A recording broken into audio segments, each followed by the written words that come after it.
L'idée du président tanzanien Jakaya Kikwete de la tenue d'un dialogue inter-rwandais commence déjà à faire tache d'huile.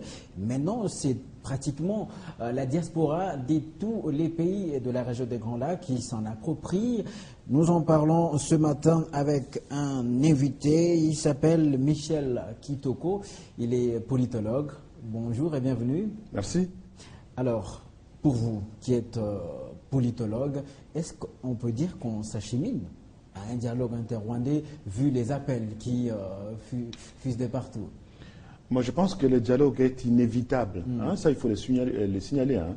C'est irréversible même. Le dialogue au Rwanda se fera avec ou sans Kagame.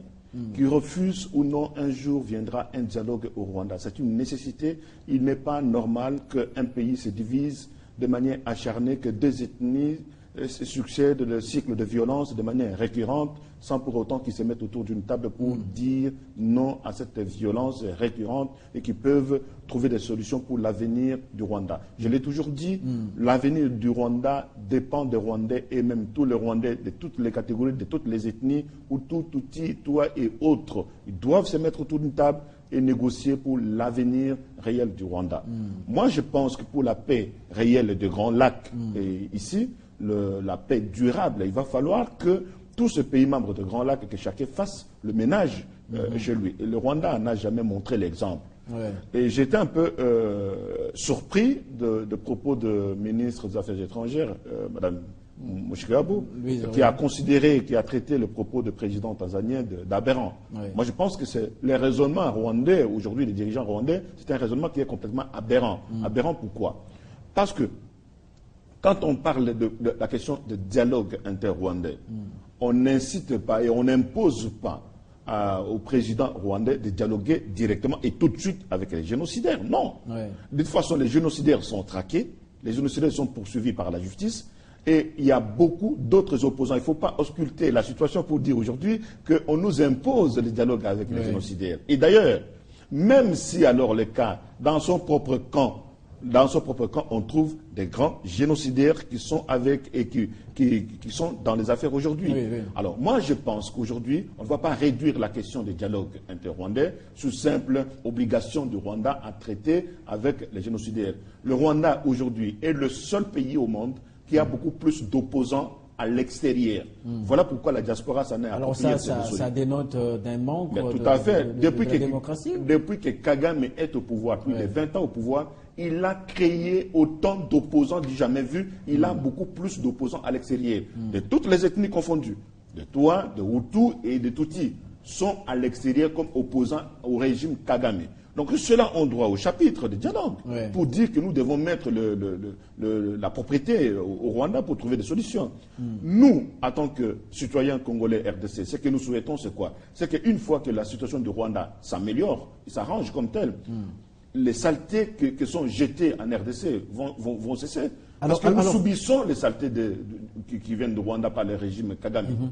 Alors, qu'est-ce qui prouve que le dialogue inter-rwandais serait en quelque sorte le déclic de la stabilisation régionale? Qu'est-ce qui prouve cela? Parce qu'on a démontré par 1 plus 1 égale à 2 que tant qu'il y a les cycles de violence au Rwanda et en RDC, la RDC, on l'a toujours demandé de faire le dialogue. Et là, je m'en réjouis d'ailleurs parce que la RDC n'a jamais refusé. Je dirais que parmi le pays de l'Afrique qui a toujours démontré l'exemple de dialogue, même si ça n'aboutit pas, on n'a pas de fruits escomptés comme tel, mais la volonté d'y aller autour d'une table a toujours existé. Depuis la période des indépendances, il y a eu plusieurs conférences de Luabu, conférences nationales à l'époque de Mobutu et conférences dialogue de Samtiti et autres qui est demandé aujourd'hui. La RDC a toujours démontré quand même la volonté d'y aller. Mais on constate que le pays à côté des Grands Lacs, notamment le Rwanda, l'Ouganda, et d'autres pays comme le Burundi ne font pas la même chose. Et cependant, la plupart des guerres, 90% des attaques que le Congo a connues, les désordres que le Congo a connus viennent de l'Est. Donc vous constatez déjà que non, plus il y a les cycles de violence à l'Est, et l'Est de Rwanda, de Burundi et d'Ouganda, et ça infecte la situation réelle de la tranquillité, de la paisibilité de la population vivant à l'Est du pays, de la RDC. Est-ce que vous pensez que cette diaspora pèse pour faire valoir ces genres de propositions? Le problème n'est pas au niveau de peser ou ne pas peser. Le problème est au niveau de la... Parce que c'est le réalisme. C'est le réalisme. Il n'y a que Kagame et son régime qui refusent le dialogue.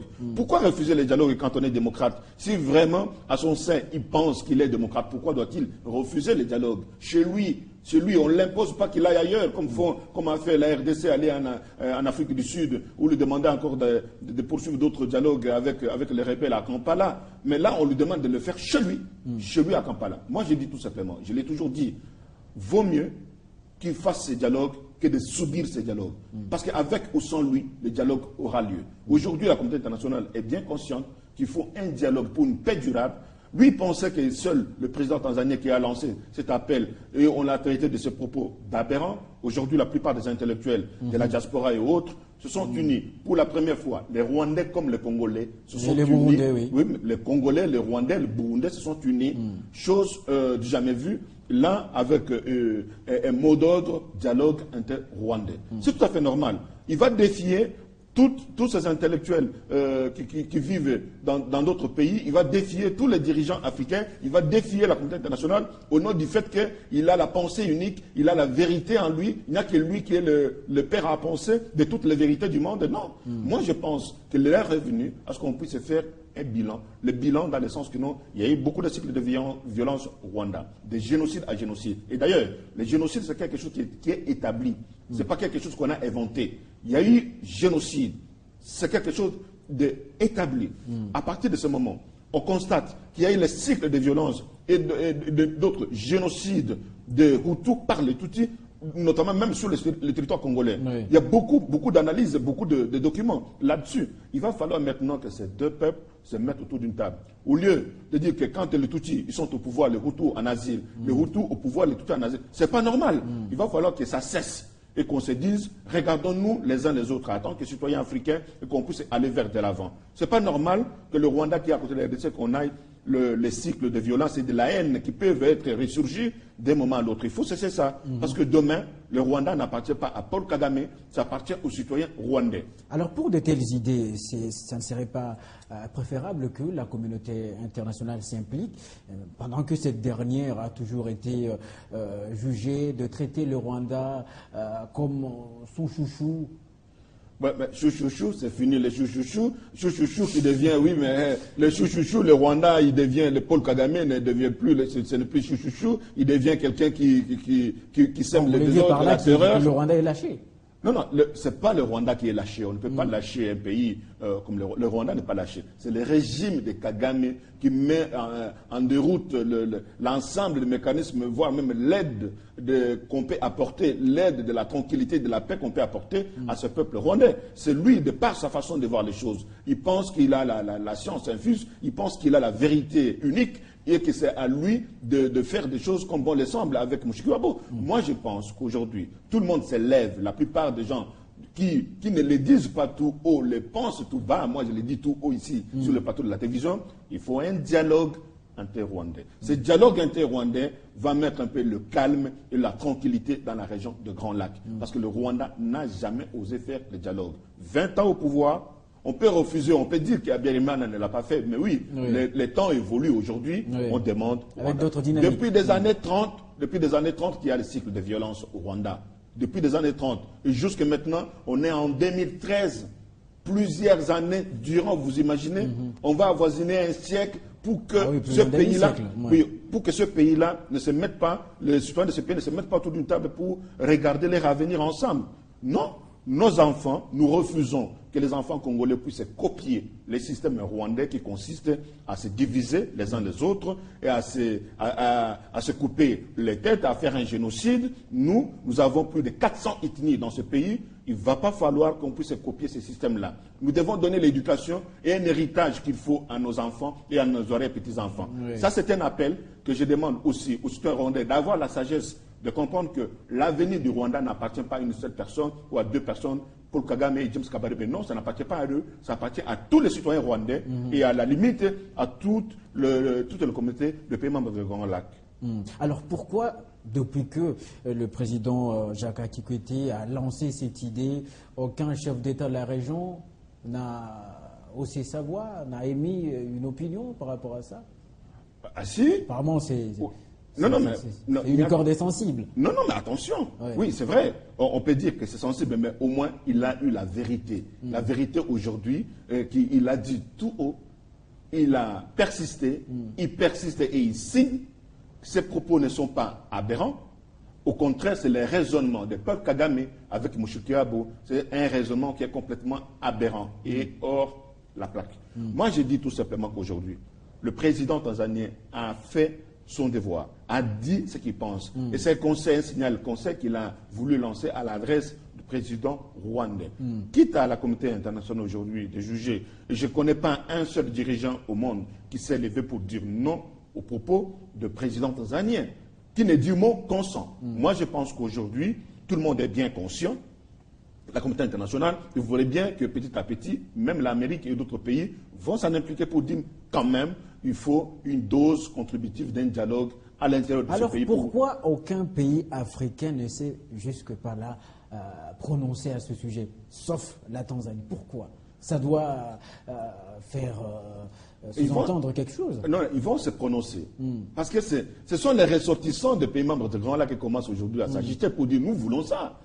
Et vous pensez qu'il y aura un autre pays qui dira le contraire de ce que pensent les ressortissants des pays membres de Grand Lac? Aujourd'hui, tous les ressortissants des pays membres de Grand Lac, à l'extérieur, vous l'avez dit, de diaspora, de la Belgique, qui ont déjà fait même toute une marche, unis tous pour dire nous voulons ce dialogue. Dites-moi, messieurs, quel est ce pays qui viendra dire non aux ressortissants de pays de Grand Lac pour dire vous ne ferez pas ce dialogue? Je dis qui ne dit mot consent. Le président tanzanien a fait son devoir, il a dit ce qu'il a dit. Aucun dirigeant ne s'est levé pour dire non à ce genre de propos, non à ce genre d'initiative. Ça veut dire que quelque part, ils acceptent être accompagnés. Et de manière spontanée d'ailleurs, vous allez voir, tous les Congolais aujourd'hui, le Burundais et le Rwandais, qui sont de la diaspora, ils s'unissent, du jamais vu. D'habitude, c'est le déchirement. Quand le Rwanda attaque la RDC, ils se déchirent les uns les autres au travers de certaines thématiques. Mais là, ils ont compris que non, c'est l'avenir de l'Afrique qui est joué, c'est l'avenir des pays membres de Grand Lac qui est en jeu. Nous devons nous unir pour sauver ce qui a sauvé. Et l'avenir des pays membres de Grand Lac ne doit pas être pris en otage par la pensée d'un seul individu ou de deux individus, de Paul Kagame et James Kabadebe, qui gangrènent la situation de la tranquillité dans les pays membres de Grand Lac. Ce n'est pas normal. Il va falloir qu'ils reviennent à la raison. Parce que ces dialogues, qu'ils les veillent ou non, soit qu'ils vont les subir, soit qu'on fera ces dialogues même sans eux. Le dialogue viendra. Alors dans ce cas, après 2016 non, mais qu'importe, 2016 ou 2020, quel que soit. Mais aujourd'hui, chaque Rwandais, dans sa conscience et subconscience, sait qu'il va falloir se mettre autour d'une table pour dialoguer pour l'avenir de tout ce pays membre de Grand Lac.